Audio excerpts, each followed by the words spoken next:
Deadrock is Hiro Mashima like we've never seen him before. Demons getting obliterated by the hundreds, zombie classmates casually walking around, and a god who controls heaven, hell, and earth and wipes out entire villages just because he feels like it. Whether it's school, work, kids, or your million item long to-do list, if you're like me, you're forever catching up on manga. Today we'll be looking at some of my favorite moments from volumes 1 and 2 of Deadrock.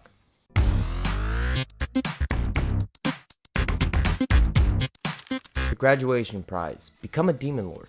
So Deadrock jumps right into an exam that will get you into Deadrock, which is a school. But in order to do that, you'll have to pass a trial. And this trial kind of feels like the beginning of Hunter x Hunter, but with a lot of dark twists. And what's their motivation for joining the school? Well, if you graduate from the school, which very few demons do, you get to become a demon lord.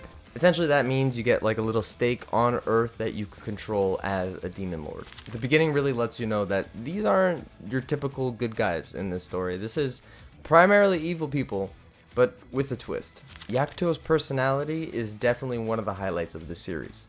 Surrounded by a world of darkness and evil, his initial shy, polite demeanor really sets him apart from everybody else in this world. In this case, he's kind of muted compared to everybody else.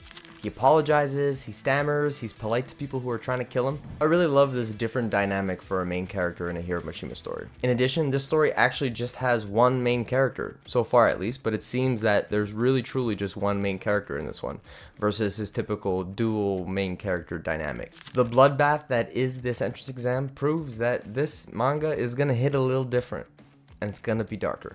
From 1,000, they dropped down to 7 survivors. I really loved how before they even get into the school, the tone is already set. Kill or be killed.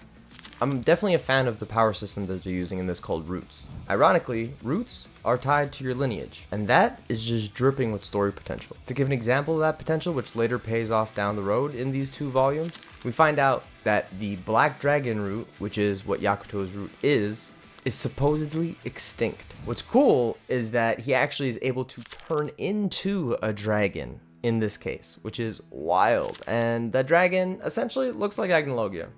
And as I also mentioned, the dragon root is extinct. And the reason? I'll get to that in a second. Roots are, just another way to say powers, but what I really appreciated is that with that lineage element, it really allows for a lot of great potential stories to happen and a lot of depth to be added to them. One of the standout characters outside of Yakuto is Mikoto, the Necromancer. She's eerie, quiet, and creepy, and did I mention she's a Necromancer? So outside of that just being an OP ability, especially in Hell, she revives 2 characters throughout that actually play a super important role in the story. One of them is their classmate and companion, and the other is a teacher that they murdered. At first, honestly, I didn't think there was much story going on. But then, once we get to why Yakuto wants to join the school, things start to get interesting, and they pay off big by the end of volume 2. So, as I mentioned, one of their teachers gets killed.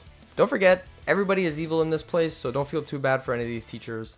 And Yakuto kills him, and then reveals to the entire classroom what his goal is. And yeah, it's pretty big.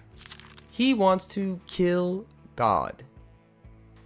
This really sets the tone of what this series actually is. Instead of it just being your typical school shounen and things like that, it really is all about killing God, which is nuts. So you might be wondering why that sounds weird. Well, first of all, there's some weird stuff going on with God. People think he's been acting a bit different, and the proof that God's changed is in a flashback that we see with Yakuto when he was just a little kid. And God pulls up to his village to see his father, who was a guard for God at the time, right? And he says, "Give me your woman. I just want her for a day." So obviously his dad's like, "No, that's not gonna happen. What's going on with you?" And in response, God annihilates his entire village and therefore extincts the Black Dragon clan. But Yakuto manages to survive. Pretty insane origin, and pretty understandable reasoning why he wants to kill him. A really cool scene we get is when Yakuto is spying through a zombie teacher's eye, and that's when we really get to see the inner workings of the school. And this is where we meet the 4 demon teachers. And while I'm not a huge fan of the naming convention, because there are other teachers in the school and it just makes it weird that they're all demon teachers, but these guys are called the 4 demon teachers, Like they could have given him a different name. But anyways, we only get to see a little bit because the whole plan is foiled when God actually arrives late and immediately senses that somebody is watching, maybe even knows that it's Yakuto, and destroys the eye and kills the zombie. Outside of Yakuto, we don't get too much backstory for characters, except for a character named Frey. Her reasoning for wanting to graduate Dead Rock is actually sweet. She loved her sister, and when her sister went to go and try to graduate from Dead Rock, well, she died. So her goal now is to surpass her sister. Unfortunately, she didn't think it would be so literal, because when they go into battle training, one of the 4 demon teachers who's hosting it decides to bring in some zombies that he loves to collect of former students who have failed. And guess what? Her sister is one of them. So I just really hope that Mashima really continues to do things like this, because I loved this piece. It was nice and tight. It didn't drag on too long, but it really gave us a glimpse into who this character is. And I hope he does that for all the characters. Speaking of that scene, shit goes down when Yakuto joins the fight, because for the first time we get to see him go full dragon mode, as I mentioned before. What we also see in this scene is how futile his efforts are in comparison to God, because God just comes down, like taps him on the nose, and he is knocked out cold. And then, to make things worse, while he's in dungeon prison, he sends in another demon to go in and extract out all of his powers except what's stored in his right arm, just so he can at least have a little bit of a chance surviving Dead Rock. Because, you know, each classroom is literally out to kill each other in this place. It's pretty wild. So Dead Rock does a lot of things really, really well. It builds incredibly brutal world.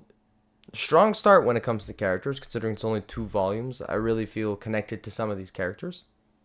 The art, I mean, it's Mashima, so it's obviously great.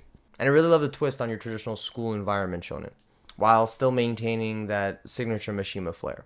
The only thing that I'd say is that while I really enjoyed everything that I'm reading, I really hope that there is more focus on character development and plot development, or just a super focus on character development. Super fine with that, and a little loose plot. Cool with that, no worries. I loved Fairy Tail, and that's kind of what Fairy Tail was. I'm not expecting Eden Zero here, which is a masterpiece when it comes to story. But I wish that the plot was a little bit clearer on where it's going. If you haven't picked up Dead Rock yet and you're a fan of Hiro Mashima, it's a no-brainer. If you aren't a fan of Hiro Mashima, but you're looking for something that's both dark and lighthearted at the same time, this is definitely for you. So without further ado, let me know what you think in the comments below. Don't forget to like, subscribe, hit that notification bell. Don't forget to hit recommended when you do, because we talk about a lot on the channel. Until next time, keep it geeky.